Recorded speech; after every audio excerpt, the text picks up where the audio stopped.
নমস্কাৰ সকলোকে মোৰ অন্য এটা ভিডিঅ'লৈ আপোনালোক সকলোকে স্বাগতম জনাইছোঁ। আপোনালোক কেনে আছে বাৰু? সকলো ভালে আছে নহয়? আমিও ভালে আছোঁ। আপোনালোকো ভালে থাকক, সুস্থ থাকক, কুশলে থাকক।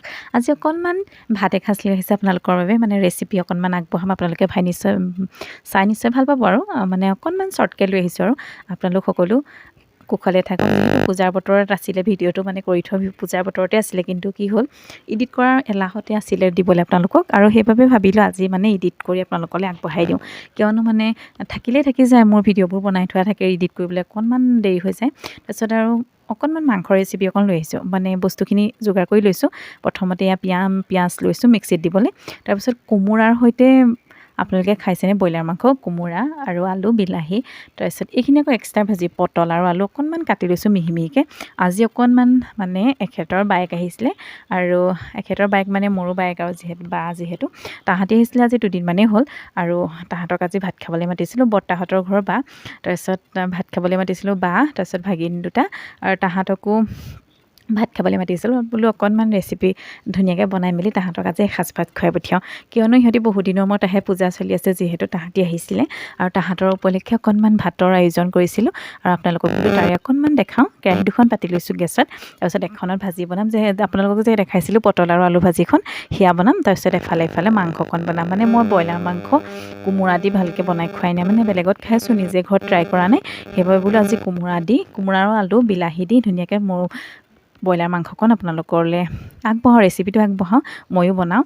আৰু তাহাঁতক ভিডিঅ'ত নুঠাওঁ, সৰু ভাগিনকেইটা উঠাই দিম বাৰু। তাৰপিছত এয়া দেখিছেনে, পিঁয়াজ ভাজি ল'লোঁ। পিঁয়াজখিনি ভাজি লোৱাৰ পিছতে এয়া নিমখ হালধি দি দিছোঁ।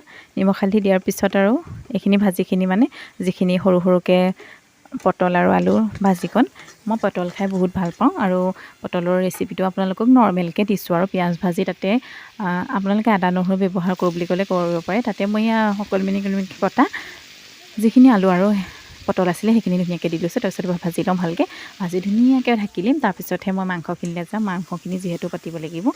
আৰু আপোনালোকক বহুত ধন্যবাদ মোৰ ভিডিঅ'বোৰ আপোনালোকে চোৱাৰ বাবে, আৰু যিহেতু আপোনালোকৰ মৰম আশীৰ্বাদবোৰ পাই গৈছোঁ কাৰণে ভাল লাগে, এটা উৎসাহ পাওঁ ভিডিঅ' এটা প্ৰস্তুত কৰিবৰ কাৰণে। আৰু আপোনালোকো ভালে থাকক, মোক ইমান ছাপোৰ্ট কৰাৰ বাবে থেংক ইউ ছ' মাছ। সকলোকে বহুত বেছি ধন্যবাদ। আৰু যিহেতু পূজাও গ'ল, মানে পূজাৰ আগত বনোৱা ভিডিঅ' এইটো দেখিছেনে। তাৰপিছত এয়া জলকীয়া এটা দি দিছোঁ ধুনীয়াকৈ। ইফালে মাংসখিনিও পাতিলোঁ, পিঁয়াজ চিয়াজ ধুনীয়াকৈ দিলোঁ। তাতে হালধি নিমখ ধুনীয়াকৈ দি অলপমান টাইম ভাজিম। অলপমান টাইম ভাজাৰ পিছত আলু, তাৰপিছতে যিখিনি কাটিছিলোঁ মানে কোমোৰা, সেইখিনি ধুনীয়াকৈ দি ভালকৈ ভাজি ল'ম। ভালকৈ ভাজি লোৱাৰ পিছত আপোনালোকক দেখাই থাকিম। আৰু এনেকৈ বনায়ো খাই ভাল লাগে, সদায় আলু দি বনাই খাওঁ। তথাপিতো মানে মই কোমোৰা দি কোনোদিনে বনোৱা নাছিলোঁ, মানে বেলেগত খাইছোঁ কোমোৰা দি, মানে ঘৰত নিজে ট্ৰাই নকৰোঁ তেনেকৈ। আৰু মাংস খোৱাটো ইমানো স্বাস্থ্যৰ কাৰণে ভাল নহয় বাৰু, মাংসটো। আৰু তথাপিতো মানে আমি খাওঁ অকণমান মাজে সময়ে। তথাপিতো তাৰে এটা দুটা ৰেচিপি, মাংসৰ ৰেচিপিবোৰ মই প্ৰায় নিদিওঁ, আৰু কিনো আৰু সদায় তেনেকৈ খাওঁ। আজি বোলো তাহাঁতকো মাতিছে যিহেতু অকণমান ট্ৰাই কৰি চাওঁ। আৰু ভাগিনজনীক ক'লোঁ অকণমান ভিডিঅ' কৰি দে, মই অকণমান বনাই লওঁ। তাইও ভিডিঅ' কৰি দিলে, যিহেতু মই এটা হাতে ভিডিঅ' কৰি থাকোঁ। মোৰ ভিডিঅ'বোৰ আপোনালোকে চাব, মই এটা হাতে কৰি থাকোঁ ভিডিঅ'বোৰ, ভালকৈ কৰিবলৈ দিগদাৰ হয় মোৰ অকণমান। এইফালেও মোৰ ভাজি ৰেডি হৈ গৈছে, আৰু অকণমান দেখিছেনে। এনেকৈ পটলৰ ভাজিখন আপোনালোকে এবাৰ ট্ৰাই কৰি চাবচোন, খাই ভাল লাগে, বিশেষকৈ বহুত ধুনীয়া লাগে। তাৰপিছত এয়া দেখিছেনে, মই ধুনীয়াকৈ বিলাহীটো কাটি ল'লোঁ। বিলাহী বেছি দিলেও অকণমান মিঠা ভাৱ এটা আহে, মানে বেছি মিঠা ভাৱটো আহিলে ভাল নালাগে, হয়নে কওকচোন। মানে ভাজিটো নৰ্মেল হ'লে ভাল লাগে। আৰু এইখিনি ধুনীয়াকৈ দি দিছোঁ। বিলাহীখিনি অকণমান দেৰি লৰাৰ পিছত আকৌ ঢাকি দিম। ঢাকাৰ পিছত অকণমান গৰম পানী এড কৰিম। জলকীয়া কেইটামান দি দিছোঁ, যিহেতু তাহাঁতৰ কাৰণে উলিয়াই দিব লাগিব, সৰুকেইটাৰ কাৰণে। আৰু আমাৰ দেহাই যিহেতু জ্বলা আৰু মছলাজাতীয় বস্তুটো দেহাই একেবাৰেই নাখায়, সেইবাবে মানে তাহাঁতৰ কাৰণে উলিয়াইহে মই মছলাটো দিম। তাৰপিছত আদা নহৰু এইটো পেষ্টটো যে আছিলে, পিঁয়াজ আদা নহৰু, সেই পেষ্টটো ধুনীয়াকৈ ইয়াত দি দিছোঁ। তাৰপিছত দি দিয়াৰ পিছতে অকণমান ভালকৈ লৰাই কৰি ল'ম। লৰাই কৰি লোৱাৰ পিছত আৰু আজিৰ ৰেচিপি ৰেডিয়ে হৈ যাব। আৰু এয়া আপোনালোকে গৰম পানী ব্যৱহাৰ কৰিব অকণমান সিজিবৰ কাৰণে। এয়া আজিৰ পটলৰ ভাজি ৰেচিপি ৰেডি। এইটো ঢাকি মেলি বেলেগকৈ এক্সট্ৰাকৈ মানে ইয়াতে থৈ ল'ম। তাৰপিছত মাংসখিনি আকৌ লাগিব যে। এয়া আজি পটল আলুৰ ভাজিখন অলৰেডি হ'ল। দাইল বনালোঁ, দাইল হৈ গ'ল, পটল আলুৰ ভাজি হ'ল।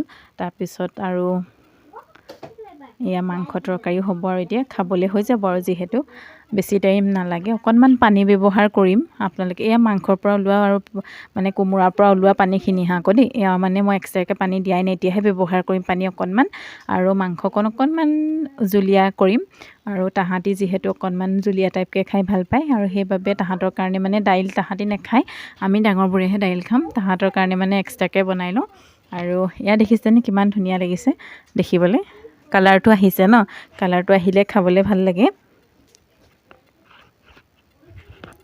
এয়া দেখিছেনে আজি মাংসৰ ৰেচিপি ৰেডি হৈ গ'ল আপোনালোকো ভালে থাকক সুস্থ থাকক কুশলে থাকক আৰু তাহাঁতৰকেইটাক অকণমান ভিডিঅ'ত তুলিম দেই মানে তাহাঁতক তলতে দিছোঁ খাবলৈ সিহঁতকেইটাই খাব এতিয়া ধুনীয়াকৈ অকণমান তুলিম আৰু যিহেতু ভাল লাগে ন তাহাঁতে ক'লে অকণমান তুলি ৰাখোঁ বুলি সেইকাৰণে সিহঁতক ৰাখিছোঁ যিহেতু মই খোৱাৰ ভিডিঅ'বোৰ তেনেকৈ নাৰাখোঁ দেই আজি মোৰ মাংসৰ ৰেচিপি ৰেডি হৈ গ'ল এয়া পটলৰ ভাজি তাৰপিছত অকণমান ছাইডতে লৈছোঁ নেমু 2টা জলকীয়া তাৰপিছত মাংস তৰকাৰী দাইলখিনি আৰু নকৰিলোঁ জেগাই নোজোৰে যিহেতু সেয়াই আজিৰ ৰেচিপি আপোনালোকে এনেকৈ ট্ৰাই কৰি চাব দেই মাংসৰ ৰেচিপি আৰু বহুত বহুত ধন্যবাদ সকলোকে ভিডিঅ'টো শেষলৈকে চোৱাৰ বাবে আৰু এনেদৰে ছাপোৰ্ট কৰি যাব সকলোৱে আগবাঢ়ি যাবলৈ সহায় কৰিব সকলোৱে আৰু আজিলৈ ভিডিঅ'টো ইমানতে সমাপ্ত কৰিম কণমানিকেইটাক শেষত অকণমান তুলি দেখাই দিম যিহেতু তাহাঁতৰো মন আৰু ন এইটো হৈছে মোৰ ভাগিন এইজনী মোৰ ভতিজাহে হয় দেই আৰু ডাঙৰ ভাগিনজনী মানে তাই টেবুলত বহি আছে তাৰপিছত এয়া আমাৰ দেহা দেখিছে নহয় এয়া তাহাঁতিকেইটাই খাই হৈ গ'ল শেষতহে তুলিছে আকৌ দেই এয়া হাই দিছে এইটো